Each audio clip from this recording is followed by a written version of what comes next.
The mountain wind howled through the Colorado Valley, carrying with it the bite of early winter and the loneliness that came with it. Helen Evans stood at the edge of Benjamin Watson's ranch, her thin frame trembling under a coat that had long lost its warmth. The barn door creaked in the wind behind her, the scent of hay and horses promising safety, food, and a roof. Anything better than another night under the open sky. Her lips were pale, cracked from cold and hunger, but her voice stayed steady as she spoke. "I'll sleep in the barn. Just give me work."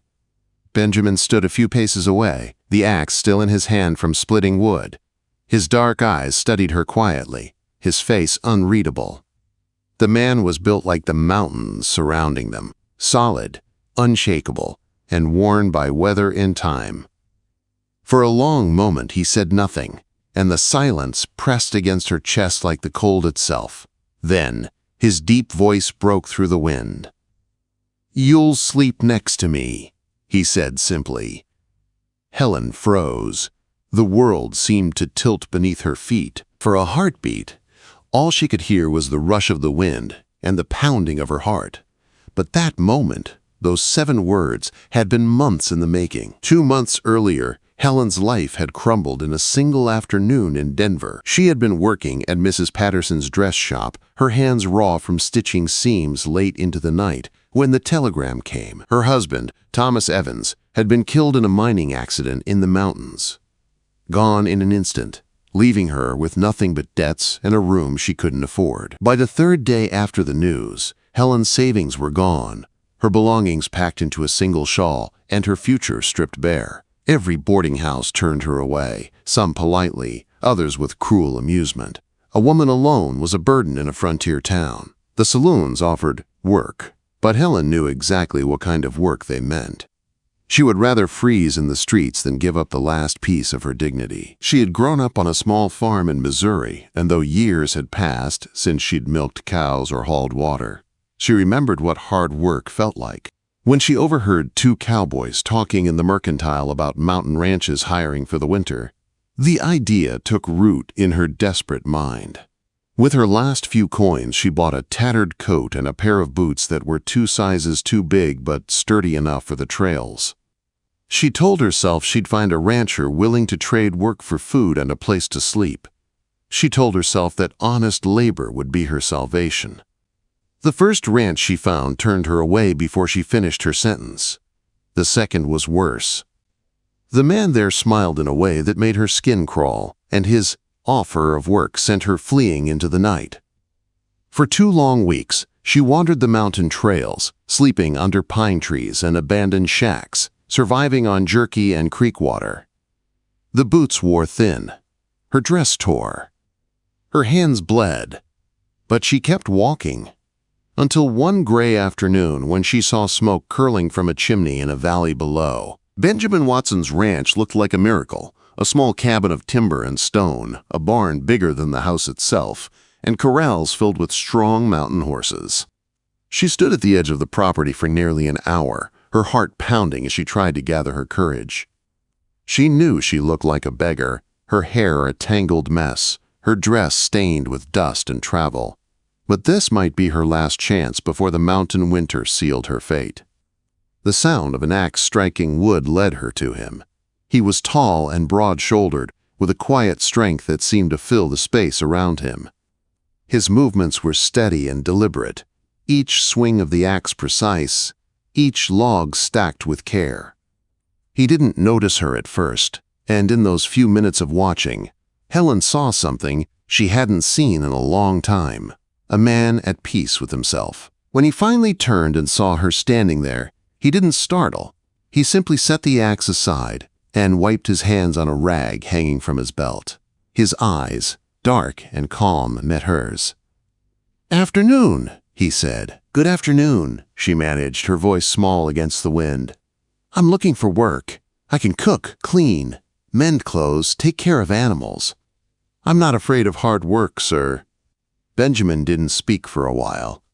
His gaze moved over her, her torn boots, her trembling hands, the exhaustion written in every line of her face. He could tell she hadn't eaten properly in days. "What happened to your husband?" he asked finally. Helen hesitated, then told him the truth. About Thomas, the telegram, and the slow unraveling of everything she had left. Benjamin listened without interruption, his face unreadable but his eyes sharp and thoughtful. When she finished, silence fell again. The sound of the wind filled the space between them. "You ever worked cattle?" he asked. Helen shook her head. "Horses?" "I can ride, but not well," she admitted. He nodded slowly. "Winter's coming early this year. Could use help with cooking, keeping the place in order. Maybe some of the lighter work. Pay won't be much, mostly food and a roof." Tears stung her eyes. She tried to blink them away before he could see. "That's more than I could hope for. Thank you." Benjamin's expression didn't change. He just looked at her, studying her with the same steady patience he gave to everything. "You need to understand something," he said. "I live alone out here. The snow can trap us for months. I don't talk much, and I don't put up with laziness or complaining. You work hard, you stay warm and fed. You don't, you leave. Clear?" Helen nodded quickly. "Yes, sir." "Then come on," he said, picking up his axe. "I'll show you the place." The house was simple but clean. The smell of pine and smoke filled the air. Helen's eyes caught on the small room near the back. Storage space, maybe, but with a window and a cot. It was more than she'd had in weeks. That night, after Benjamin showed her where to fetch water and where the firewood was kept, Helen worked until her hands shook. She scrubbed dishes, swept floors, and mended what she could. By the time she collapsed on the narrow cot, her body ached, but her heart was light. She had work. She had shelter. She was safe. Outside, the wind screamed across the mountains. Inside, Helen Evans whispered a prayer of thanks before sleep claimed her, never knowing that before the winter ended, the man in the next room would change her life forever. The first weeks at Benjamin Watson's ranch passed in a rhythm that Helen quickly learned to love. The days began before sunrise, with her lighting the fire and brewing the strong black coffee Benjamin liked.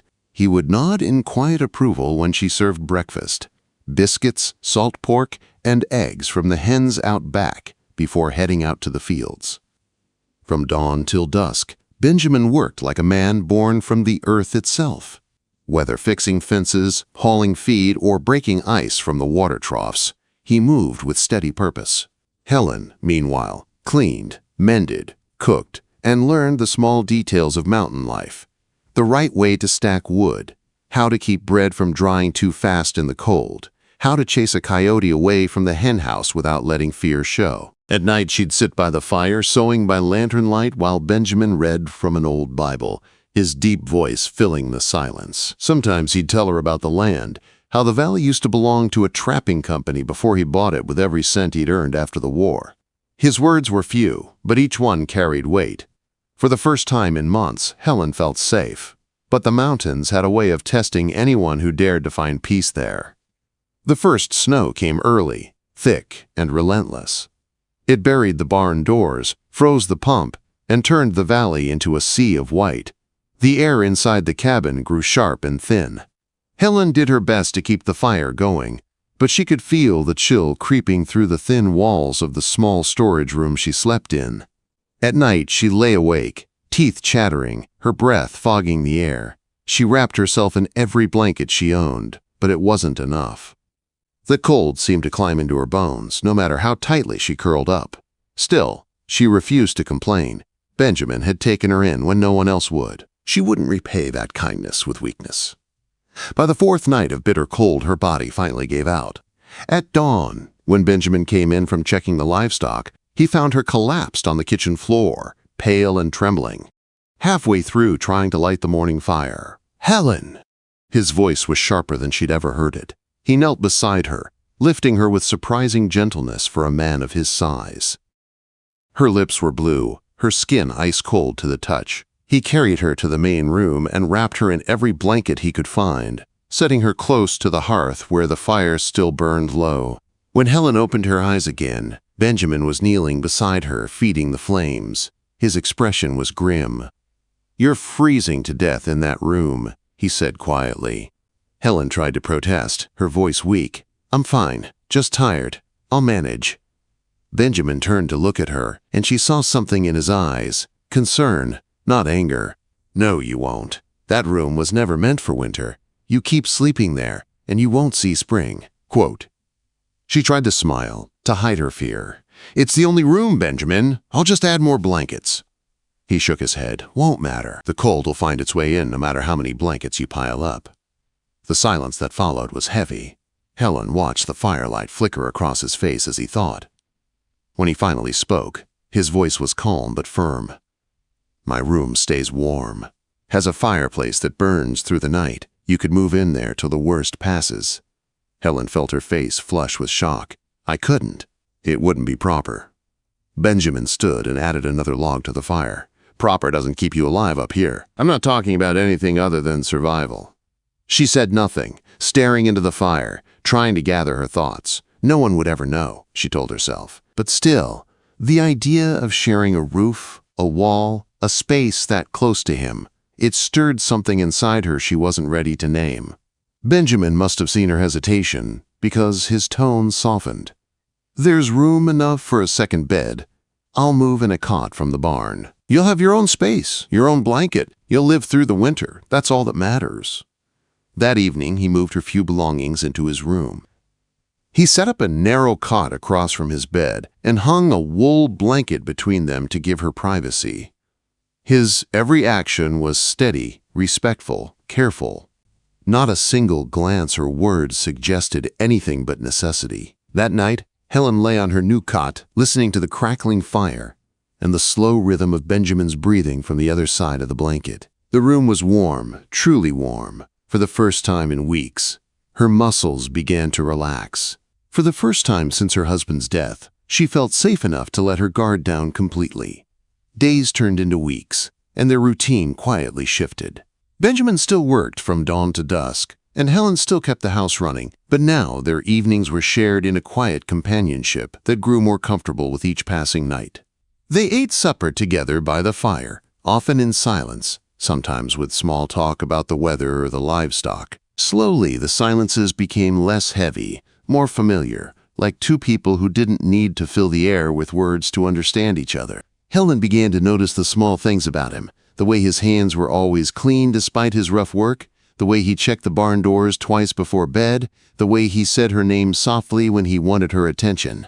She didn't realize it, but she had started to depend on the sound of his footsteps, the sight of him walking back from the fields at dusk, his figure outlined by the dying sun. Benjamin, for his part, watched her change too. He saw how her cheeks gained color again, how her movements became stronger, how the fear slowly left her eyes. The fragile woman who had arrived at his ranch was becoming someone tougher, steadier, capable of matching the mountain's strength.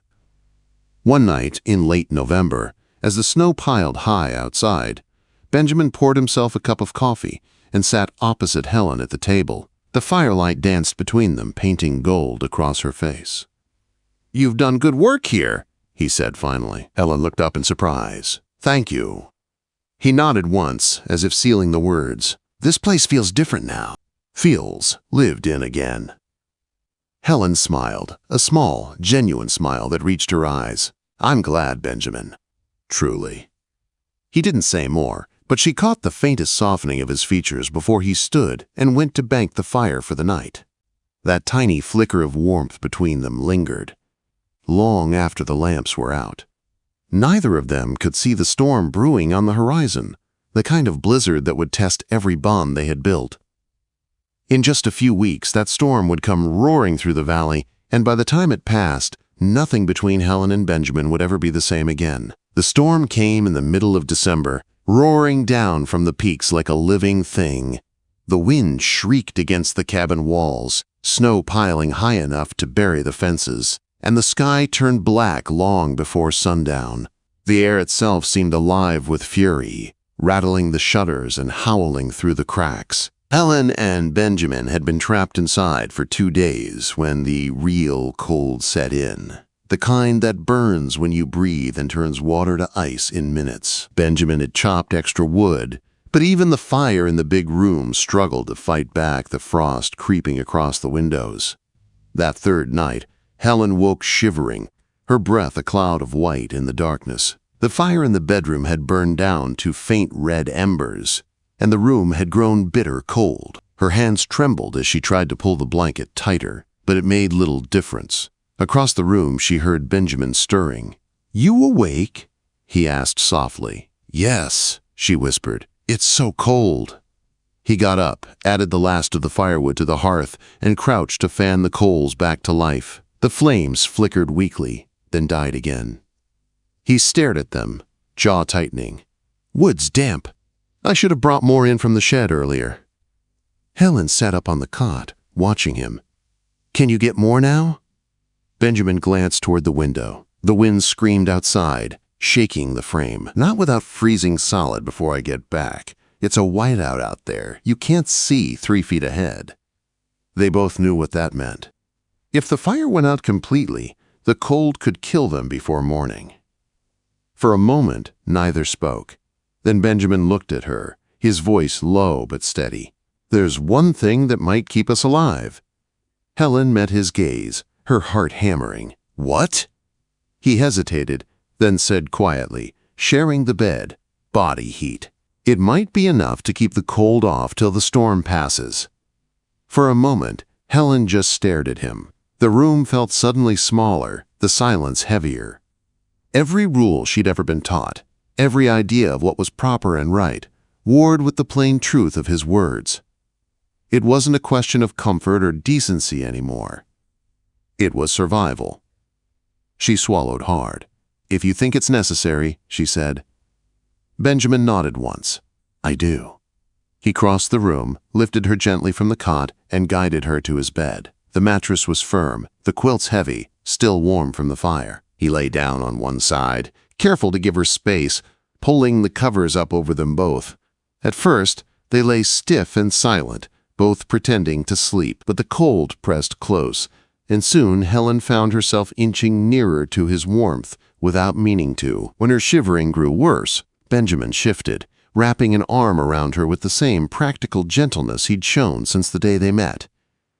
"Better?" he asked quietly. "Yes," she whispered. And it was. For the first time in days, she could feel her body relax, the warmth seeping into her bones. Outside, the storm raged, hammering the walls with snow and ice.